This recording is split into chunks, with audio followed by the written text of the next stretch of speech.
제가 좀 달라졌죠. 머리가 좀 달라졌죠. 혹시 성도님들 걱정 마십시오. 저희 아내가 제 머리를 잡아 당겨서 이렇게 된 것은 아니고요. 지지난주에 우리 권사님들이 저한테 이렇게 얘기를 하시더라고요. 목사님 전에 한번 파마하셨는데 그 파마한 모습이 참 좋았습니다. 왜 요즘 파마 안 하세요? 하니까 제가 기가 얇아가지고요. 자꾸 저를 왔다 갔다 하게 만듭니까? 예, 귀가 좀 솔깃하더라고요. 근데 거기 결정타를 한 권사님이 날리셨습니다. 목사님, 파마하면은요, 목사님 모습이 제임스 딘 같습니다. 와, 거기에 완전히 넘어갔습니다. 그래가지고 제가 그래도 할까 말까 또 한 며칠간 한 주 동안 고민하다가 이번 주에 제가 파마를 했습니다. 파마를 하고 잔뜩 기대를 가지고 부푼 마음을 가지고 제 방에 가서 거울을 이리 보고 저리 보아도 제임스 딘의 모습은 잘 안 나오더라고요. 예. 제가 이제 서재에 앉아서 이것저것 생각하다가 갑자기 하나님께서 이런 마음을 좀 주세요. 2018년 이제 얼마 남지 않았잖아요. 2018년 쭉 이렇게 점검하면서 2019년을 준비하게 됐는데, 저는 이 사람들이 이렇게 뭔 얘기하면은, 나한테 좋은 일이면 거기 귀가 솔깃하고 또 그 일을 또 이렇게 머리도 이렇게 제가 했지 않습니까? 그랬는데 하나님께서 이런 마음을 주세요. 조 목사 2018년 한 해 동안 나를 의식하면서 살았니? 내가 기뻐하는 일을 행하면서 살았니? 라는 이런 마음을 주시더라고요. 한번 돌아보니까 그런 것은 좀 많이 부족한 것 같고, 내가 좋아하고 내가 기뻐하고 내가 하면 좋을 것 같은 그런 일들을 많이 행하고 또 그런 일들에 관심이 많았지 않는가 이렇게 생각을 해봅니다. 그러면서 이제 몇 날 남지 않았지만은 이런 마음을 가졌습니다. 하나님, 남은 날들 하나님을 의식하며 살겠습니다. 그리고 하나님 기뻐하시는 일이 무엇인지 거기에 관심을 갖고 또 그 하나님께서 기뻐하던 일들을 또 하려고 노력하겠습니다. 이런 마음을 가졌습니다. 사랑하는 성도님 여러분, 2018년 벌써 한 해가 다 저물어 갑니다. 며칠 남지 않았지만은 우리 남은 하루하루 하나님을 의식하며 살아갈 수 있는 저와 여러분이 되시기를 바랍니다. 사람들의 여러 가지 말에 우리의 귀가 열려지지만은 무엇보다도 하나님의 말씀에 또 하나님께서 기뻐하시는 것에 우리의 관심이 있고 또 하나님께서 하나님을 기쁘시게 하는 남은 우리의 날들이 될 수 있기를 주님의 이름으로 축복합니다.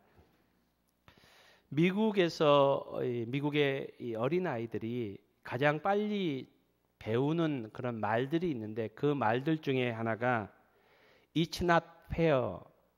제가 F 발음이 그렇게 시원치 않습니다. 여러분 It's not fair. 이 말은 이것은 공평하지 않다. 이것은 정당하지 않다라는 그런 의미입니다. 그러니까 이 아이들이 혹시 학교에서나 또 가정에서나 좀 부당하다고 생각하는 것, 내가 공평하게 정당하게 대우받지 못한다고 생각할 때에 이 아이들이 It's not fair 이렇게 얘기를 한다고 합니다. 여러분, 사람의 기본적인 그런 욕구들 가운데 하나는 내 자신이 다른 사람들에게 비해서 공평하고 정당하게 대우받지 못하고 차별 대우받을 때에 여러분 마음이 상처가 되고 힘이 들게 됩니다. 여러분, 밖에서뿐만 아니라 우리 가정에서도 그러잖아요. 요즘은 가정에 아이들이 한 명, 두 명이기 때문에 그런 일이 그렇게 많지는 않겠지만은 여러분, 우리 한 20, 30년 전만 해도 가정에 자녀들이 한 7, 8명씩 그렇게 됐잖아요. 그런데 그 자녀들 가운데서 부모님이 혹시 이 장난만 너무 이렇게 유독하고 사랑하고 막내만 너무 이렇게 챙기고 그러면은 마음에 이렇게 상처가 되잖아요. 나도 아들인데, 나도 딸인데, 나도 자녀인데 이런 마음이 들 수 있습니다. 여러분 성경에도 한 가정의 비극적인 일이 어디서부터 출발하게 됩니까? 야곱의 가정에는 아들만 12명이 있었습니다. 이 야곱은 특별히 요셉을 이렇게 특별히 사랑했습니다. 그래서 제가 말씀드렸죠. 전에 한번 설교 될 때 말씀드렸는데 신발을 사줘도 다른 아들들은 나이스, 이 요셉만 나이키 이렇게 차별을 하니까 형들이 마음이 그냥 상처가 되어서 여러분 이 상처가 얼마나 컸던지 여러분 형제간에 이 동생을 죽이려는 그런 마음이 쉽게 일어나겠습니까? 동생을 죽이려고까지 하는 그런 지경에 이르지 않습니까? 여러분 누구도 차별받기를 원하지 않습니다. 그래서 이치나 이것은 정당하지 않습니다. 이것은 불공평합니다. 라고 우리의 마음속에서 이런 말들을 합니다. 여러분 오늘 본문의 내용이 이러한 내용입니다. 이런 인간적인 욕구가 분출된 내용이 오늘 예수님의 비유 가운데 나타나고 있습니다. 여러분 오늘 비유 우리가 포도원 품꾼의 비유입니다. 이 비유 우리가 잘 알고 있지만 제가 간단하게 다시 한번 설명을 드리겠습니다. 포도원 주인이 있었습니다. 이 포도원 주인이 이른 아침에 자기의 포도원에서 일할 일꾼들을 구하기 위해서 장터에 나갔습니다. 요즘으로 말하면 인력 시장에 나간 거죠. 여기서 이른 시간이라고 하면은 해 뜨는 시간을 말합니다. 유대인들은 해 뜨는 시간을 오전 6시라고 합니다. 오전 6시에 나가서 일꾼을 자기 포도원에서 일할 일꾼들을 구했습니다. 그리고 그 포도원 일할 사람들에게 오후 6시까지 12시간, 오후 6시는 해가 질 때입니다. 12시간 동안 일하면은 내가 한 데나리온을 주겠습니다라고 이렇게 계약이 되어서 그 일꾼들이 와서 일을 하게 되었습니다. 그로부터 3시간 후에 이 포도원의 주인이 또 나갑니다. 시장 또 공터에 나가서 장터에 나가서 또 이 일꾼들을 또 구합니다. 또 그리고 또 9시에 나갔고 또 9시에 나가서 사람들을 구했습니다. 이번에는 이 품삯이 한 데나리온이라고 성경에 나오지 않습니다. 여기에 보면은 상당하게 주리라 얼마인지는 나오지 않습니다. 여기 상당하게 준다라는 이 의미는 적당한이라는 뜻이 있고 일한 만큼. 여러분 이 사람들은 지금 9시부터 일하니까 몇 시간 일하게 됩니까? 9시간 일하게 됩니다. 9시간. 6시까지 일하게 되면은 그러므로 한 데나리온을 받지 상식적으로 생각하면은 합당한 그리고 그 일한 시간에 맞는 값어치대로 한다면은 한 데나리온을 받지 못하게 됩니다. 제가 계산해 보니까 시간으로 계산해 보니까 4분의 3 데나리온을 받을 것으로 추정해 볼 수 있습니다. 상당하게 받게 된다. 합당하게 받는다. 라고 한다면요. 여러분 그리고 그로부터 또 3시간 후에 정오 낮 12시에 또 나갑니다. 그리고 또 3시간 후에 오후 3시에 나갑니다. 그리고 여전히 일할 것을 찾지 못했던 사람들 데리고 와서 자기의 포도원에서 일하게 합니다. 여기 보면은 품삯에 대해서 나오지 않고 이렇게 말합니다. 그와 같이 하였다. 계약 기준 조건이 이 첫 번째 6시에 온 사람이 아니라 9시에 왔던 상당하게 주리라. 여기에 해당된다는 겁니다. 그러니까 일한 만큼, 일한 시간만큼 주겠다는 겁니다. 제가 계산해 보니까요. 12시에 온 사람은 2분의 1 데나리온이 되고요. 그 다음에 오후 3시에 온 사람은 4분의 1 데나리온을 받는 것이 합리적인 그 임금인 것 같습니다. 여러분 그리고 오후 5시에 또 나갔습니다. 이 주인은. 여러분 오후 5시는 해가 지는 오후 6시에 1시간 전입니다. 지금 가서 일해봤자 1시간밖에 일할 수 없습니다. 이 사람들에게 물어봅니다. 왜 당신들 여기 있습니까? 이렇게 얘기하니까 아무도 자기들을 데려가서 일시키지 않기 때문에 어쩔 수 없이 여기에 이렇게 서 있습니다. 해서 이 사람들 또한 데리고 갑니다. 여러분 이 사람들은 얼마를 줘야 됩니까? 이 사람들은 12분의 1 데나리온을 주는 것이 합리적인 이 임금인 것 같습니다. 여러분 오늘 8절에 보면은 모든 일이 마쳤습니다. 더 이상 일을 할 수 없습니다. 그 당시는 해가 떨어지면 일을 할 수 없습니다. 저물매라고 나와 있습니다. 유대인의 시간으로 계산해 보면은 오후 6시가 되었다는 것을 의미하고 있습니다. 이제 품삯을 이렇게 계산할 시간이 되었습니다. 품삯을 줍니다. 품삯을 주는데 그 순서가 이 뒤에서부터 주는 겁니다. 1시간 일한 사람부터 5시에 와서 1시간 일한 사람부터 줍니다. 1시간 일한 사람이 품삯을 받는데 얼마를 받았습니까? 한 데나리온을 받았습니다. 한 데나리온을 받는 모습을 나머지 사람들이 보니까 술렁거립니다. 기대감이 막 높아갑니다. 1시간 일했는데 한 데나리온을 받았습니다. 그렇다면 여러분 상식적으로 저와 여러분이라면은 저와 여러분이 오후 3시에 왔어요. 3시간 일했습니다. 그러면 얼마 정도 기대를 할까요? 예? 이 3데나리온, 3데나리온, 여러분 이 하루 품삯이니까 이 1시간 일을 10만 원 받았어요. 10만 원 받았다면 3시간 일한 오후 3시에 온 사람은 우리 청년들 얼마를 기대할까요? 여러분이라면 얼마 기대하겠어요? 여러분 3배 일했으니까 30만 원 이렇게 말하고 싶지만 솔직히 염치가 없죠. 여러분 3시간 일하고 30만 원 바랍니까? 그래도 여러분 1시간 일한 사람이 10만 원 받았으니까 한 데나리온 받았으니까 그래도 10만 원보다는 더 주지 않을까라는 기대감이 있습니다. 여러분 6시간 일한 사람은 어쩌겠습니까? 60만 원 줄 거야 라고 하면 그것은 도둑놈 심보고요. 예? 그래도 10만 원보다는 더 많이 받겠고 3시간 일한 사람은 더 많이 받겠다. 여러분 12시간 일한 사람은 어쩌겠습니까? 오늘 대박이다. 오늘 수지 맞았다. 운수 좋은 날이다. 여러분 12시간 일했으니까 나는 12배 120만 원 받을 것이다. 이런 사람은 없을 겁니다. 그래도 10만 원보다 더 많이 받을 것이다. 이렇게 다 기대를 합니다. 여러분 그런데 어떻게 됐습니까? 주인은 동일하게 10만 원씩 줍니다. 한 데나리온씩 줍니다. 그러고 나니까 이제 난리가 납니다. 난리가 납니다. 이것은 It's not fair. 공평하지 않다는 겁니다.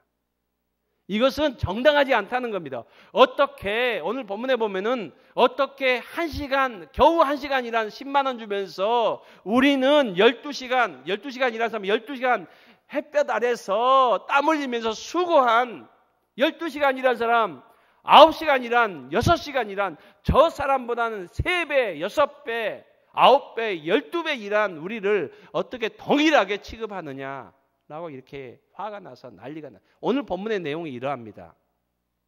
여러분 이 본문을 제가 전에 읽으면서 이런 생각이 들었어요. 나 같으면 이렇게 하지 않는다. 나 같으면은. 제가 그래도 조금은 지혜롭거든요. 여러분 저 같으면 어떻게 하겠습니까? 순서를 바꾸는 겁니다. 제일 먼저 12시간 일한 사람. 12시간 일한 사람에 한 데나리온 준다고 했으니까 한 데나리온 주는 거예요, 먼저. 10만 원 주는 겁니다. 여러분, 우리나라에서도 임금 체불 같은 일들이 얼마나 많이 있습니까? 임금 체불하지 않고 10만 원 약속한 대로 약속 딱 지켜서 뭐 농땡이 피었을 수도 있고 일을 잘 못했을 수도 있는데 약속한 대로 10만 원 딱 주면은 어쨌든 감사합니다라고 앞에서 인사하고 갈 겁니다. 그리고 나서 그 다음 사람 10만 원 주고 그 다음 사람 어쩌겠어요? 나는 3시간 덜 했는데 10만 원 주는 거야. 너무 좋아할 거 아닙니까? 그 사람 갔습니다. 그 다음 6시간 일한 사람입니다. 여러분 12시간 일한 사람이 10만 원 받았는데 6시간 일한 날 한 반 정도 한 5만 원 줄 거라고 기대하고 생각했을 겁니다. 그게 합리적인 생각입니다. 근데 10만 원은 주는 거예요. 얼마나 좋아하겠습니까? 감사합니다. 인사를 얼마나 하고 막 손도 잡아주고 막 이렇게 할 거 아닙니까? 3시간 일한 사람, 그 다음에 3시간 일한 사람이죠. 3시간 일한 사람. 설마 10만 원 이렇게 생각했는데 10만 원 주는 거예요. 1시간 일한 사람 10만 원. 여러분 이러면 문제 일어날까요? 안 일어날까요? 나중에 이 소문이 퍼져서 나중에는 어쩔지 몰라도 그 앞에서는 문제가 일어나지 않습니다. 여러분 이게 합리적인 생각 아니에요? 거꾸로 주면은 문제가 안 생기잖아요. 먼저 보내고 주인이 주려고 한 시간 일한 사람을 10만 원 주려고 생각했다면 이렇게 순서를 바꿔서 주면은 문제가 없었을 것이다라고 제가 한때 생각을 해봤습니다. 여러분 그렇지만은 오늘 본문은 예수님께서 그것을 모르시는 분이 아니시잖아요. 예수님께서 이 비유를 얘기하시는 것은 의도적으로 이렇게 거꾸로 주고 있다는 겁니다. 예수님께서 이 비유를 말씀하시는 지금 이런 일이 일어나는 것을 통하여 예수님께서 말씀하시고 싶은 일이 있기 때문입니다. 여러분 오늘 예수님의 비유는 노사 관계에 대해서 얘기를 하고 있지 않습니다. 경영의 원리에 대해서 이렇게 경영을 하면 성공할 수 있다라는 것을 오늘 본문에서 얘기하고 있지 않습니다. 1절 말씀에 보면은 천국은이라고 얘기합니다. 오늘 본문의 이야기는 천국에 대한 이야기입니다. 천국에 대한 하나님의 나라에 대한 이야기입니다. 그러면서 천국은 무엇과 같다고요? 이른 아침에 나가서 일꾼을 구하는 그 포도원 주인과 같다는 겁니다. 오늘 본문을 우리가 보면서 천국에 대해서 우리가 알기 위해서는 누구에게 관심을 가져야 됩니까? 포도원 주인에게 대해서 관심을 가져야 됩니다. 포도원 주인의 행동, 포도원 주인이 왜 그렇게 행동을 했는가? 사람들이 볼 때는 이것은 공평하지 않습니다. 불합리합니다. 라고 이렇게 말할 수 있는 이 행동을 왜 포도원 주인은 하고 있는지를 우리가 알 때에 천국에 대해서 우리는 이해할 수 있고 또 우리 삶을 하나님께서 축복하시는 천국의 하나님의 나라의 삶으로 변화시킬 수 있음을 오늘 성경은 예수님은 비유를 통해서 말씀하고 있습니다. 여러분, 그럼 포도원 주인에 대해서 우리가 한번 살펴보았으면 좋겠습니다. 여러분, 오늘 본문에 나오는 포도원 주인은 여러분 자기 자신의 포도원을 잘 가꾸기 위해서 이 포도원을 이렇게 잘 수확을 많이 얻기 위해서 일꾼을 부르는 그런 포도원 주인이 아님을 오늘 성경은 말씀해주고 있습니다. 여러분 만약에 이런 포도원 주인이 이렇게 포도원을 가꾸고 또 경영을 한다면은 이 포도원은 얼마 가지 못할 것 같습니다. 여러분 이런 포도원은 얼마 가지 못합니다. 여러분 이렇게 알게 되면은 사람들이 다 어쩌겠어요? 전부 다 먼저 안 가요. 1시간 좀 남았을 때 분명히 저 주인은 올 거야 라고 하고 1시간 남았을 때 딱 가서 1시간 일하고 10만 원 받으려고 하면은 여러분 이 포도원은 유지가 될 수 있겠습니까? 여러분 이 포도원 주인의 관심은 내 포도원을 일꾼들을 잘 이렇게 데려와서 일 잘하는 일꾼을 데려와서 또 그 일꾼들이 열심히 일하기 위해서 또 많은 이 성과를 거둬서 내 포도원에서 많은 결실을 거둬야겠다. 이런 데 관심이 있는 포도원 주인이 아니라는 것을 우리는 알게 됩니다. 여러분 이 포도원 주인의 관심은 무엇일까요? 내 포도원에 와서 열심히 일할 또 능력 있는 능률적인 그 일을 할 수 있는 그 일꾼을 구하는데 이 포도원 주인의 관심이 있을까요? 저는 그렇지 않다고 봅니다. 여러분 이 포도원 주인이 자기의 포도원에 데리고 오는 그 일꾼을 선발하는 기준을 저는 오늘 성경에서 7절 말씀에서 알 수 있다고 봅니다. 우리 7절 읽지는 않았지만 우리 7절 말씀 한번 읽어봤으면 좋겠습니다. 7절 말씀 읽습니다. 시작.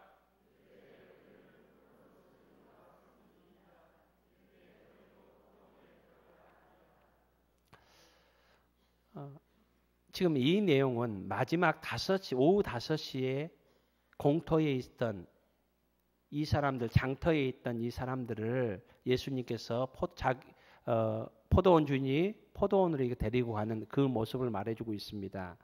여러분 여기서 보면은 이 사람들은 어느 누구도 일꾼으로 고용하지 않는 사람들입니다.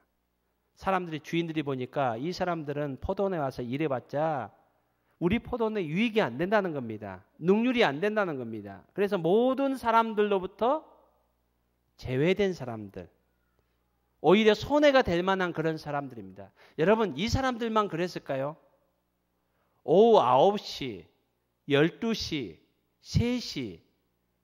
여러분, 지혜로운 그리고 자기의 포도원을 이렇게 잘 가꾸기를 원하는 사람들은 여러분, 오늘 포도원에서 일할 양이 얼마고 내 포도원을 어떻게 이렇게 하겠다라는 계획이 있다면은 오늘은 일꾼 50명이 필요하다. 이렇게 한다면은 여러분 50명을 언제 데려와야 제일 많은 일을 시킬 수 있습니까? 아침 6시에 50명을 다 데려오면 됩니다. 아침 6시에 가장 일 잘할 사람들 딱 뽑아서 와야 됩니다. 그렇지만은 이 포도원 주인은 그렇게 하지 않습니다. 6시에 나갔고 또 9시에 나갔고 12시에 나갔고 또 3시에 나갔고 또 마지막 1시간 남은 5시에도 나갑니다. 5시에 나가서 이렇게 사람들을 이렇게 데려오는 거 보면은 여러분 6시에도 마찬가지였을 것 같아요. 저 사람이 얼마나 일을 잘할까 여기보다는 다른 주인들이 일시키지 못할, 그러니까 내가 데리고 가지 않으면은 일을 못할 사람들, 그런 사람들을 이 포도원 주인은 선택해서 데려가는 것 같습니다. 그러면서 계속 나가서 확인합니다. 또 없는가? 또 없는가? 또 없는가? 여러분, 그런 기준을 가지고 이렇게 나가고 있습니다. 그렇다면 지금 포도원 주인이 자기의 포도원에 일꾼을 데려오기 위해서 선택하는 그 기준은 무엇입니까? 저는 볼 때 이 포도원 주인의 은혜입니다. 여러분, 은혜가 뭡니까? 받을 자격이 없는 자들에게 내려진 것이 바로 하나님의 은혜입니다. 여러분, 오늘 여기 보면은 이 포도원에 일하는 모든 일꾼들은 바로 하나님의 은혜에 의해서 부름받은 사람들이에요. 포도원. 여러분, 저와 여러분이, 아니요, 제가요, 어떻게 이 자리에 설 수 있었습니까? 제가 어떤 모습 때문에 이 자리에 설 수 있었습니까? 저는 확실하게 말씀드릴 수 있습니다. 하나님의 은혜입니다.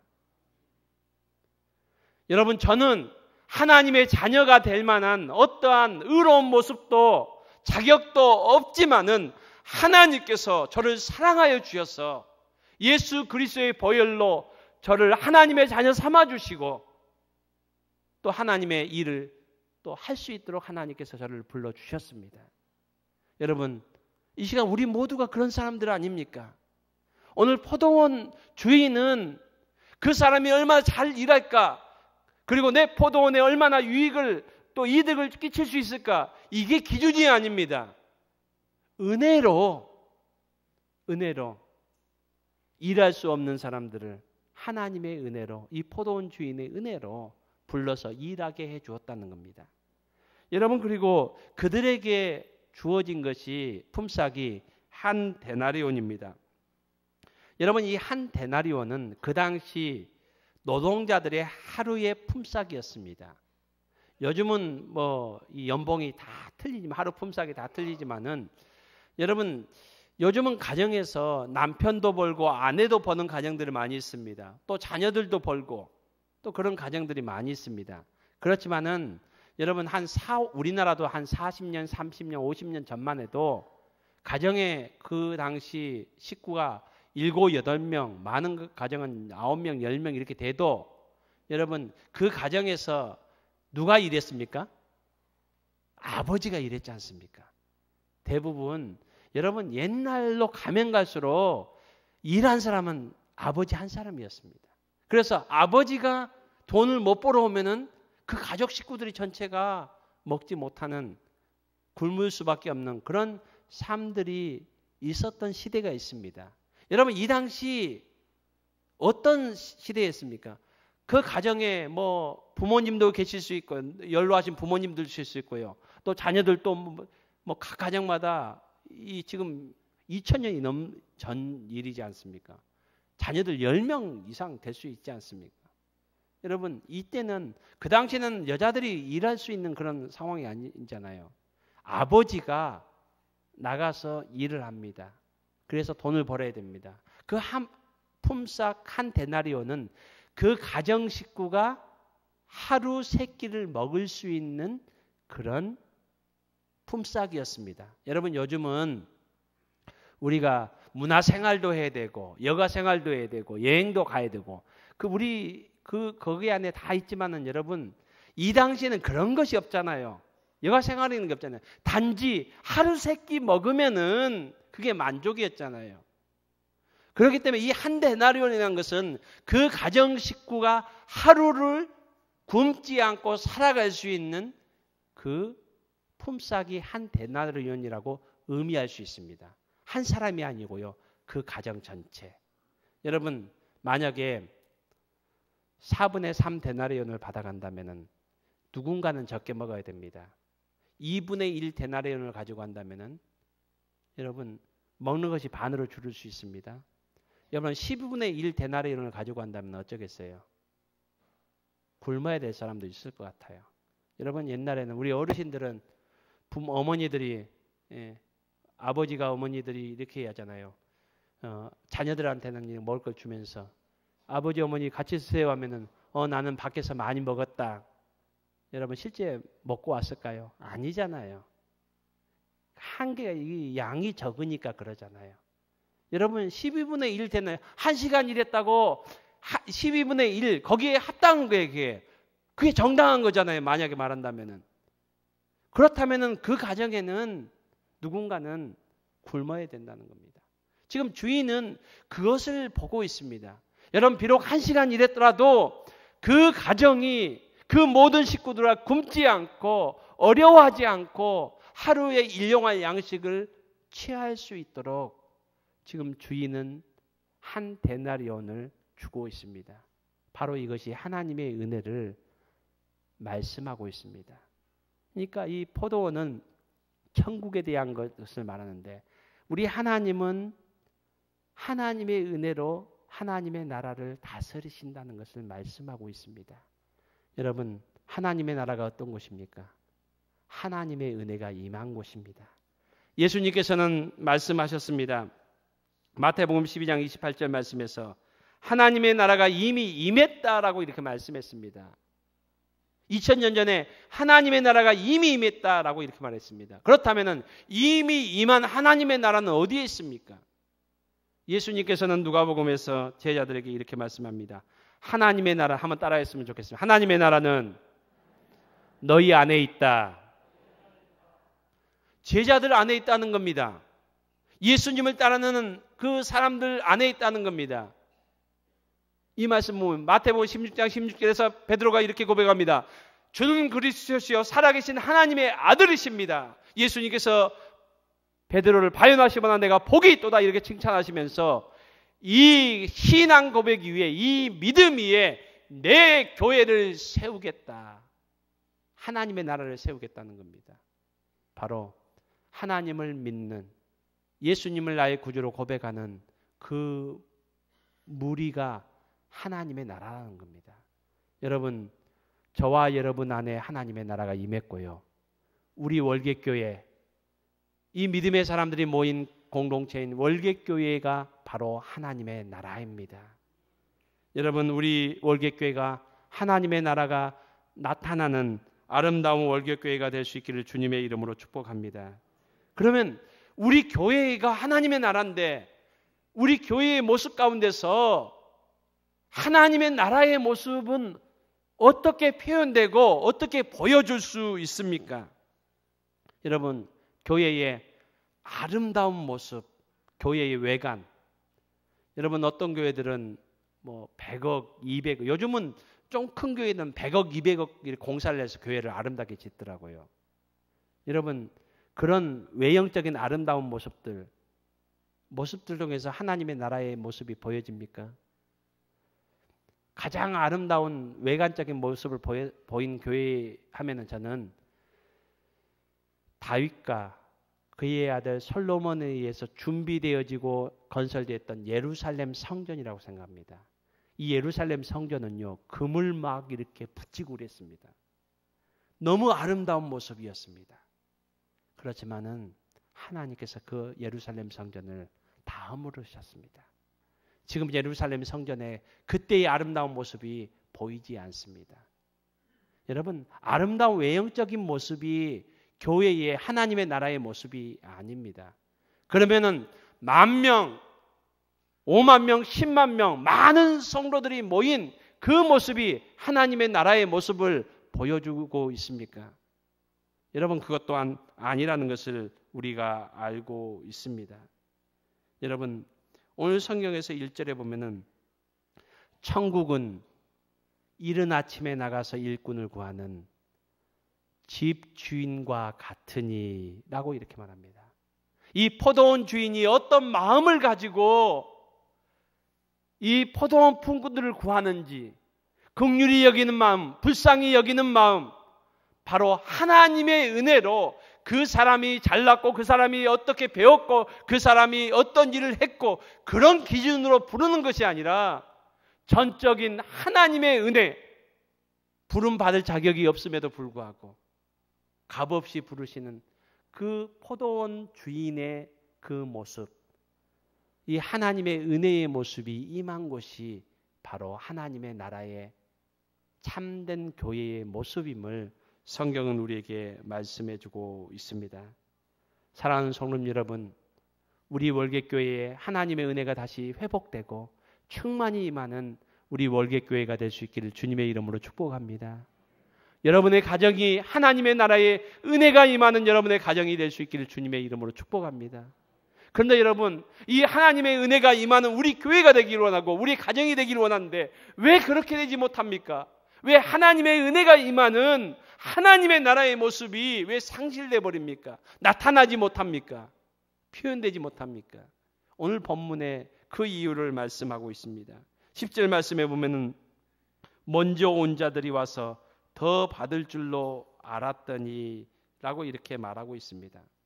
먼저 온 사람들이 더 받을 줄 알았다는 겁니다. 나는 12시간 일했으니까 1시간 일한 저 사람에 비해서는 더 받을 줄로 알았다는 겁니다. 여러분, 그런데 이 사람들보다 12시간 일했지만은 그 사람들도 여러분 더위 속에서 열심히 일했지만 그 사람이 포도원에 와서 일한 것은 그 포도원 주인의 은혜였습니다. 여러분, 저와 여러분이 이 하나님의 은혜를 잊어버리지 않기를 원합니다. 내가 먼저 하나님의 은혜를 받은 자임을 우리가 잊어버리면은 왜 저 사람하고 나하고 이렇게 비교하게 됩니다. 그래도 나는 교회에 10년, 20년, 30년 다녔고 나는 교회에 이만큼 헌신했고 나는 이렇게 교회에 이렇게 봉사했고 나는 목사로서 교회를 위해서 이렇게 했는데 왜 교인들은 나를 몰라줄까? 이런 마음들이 우리의 마음속에 나오게 됩니다. 그럴 때에 하나님의 은혜가 사라지게 되고 하나님의 나라가 무너지게 됩니다. 사랑하는 성도 여러분, 오늘 말씀을 마치면서 바울 사도의 그 고백을 말씀드리고 싶습니다.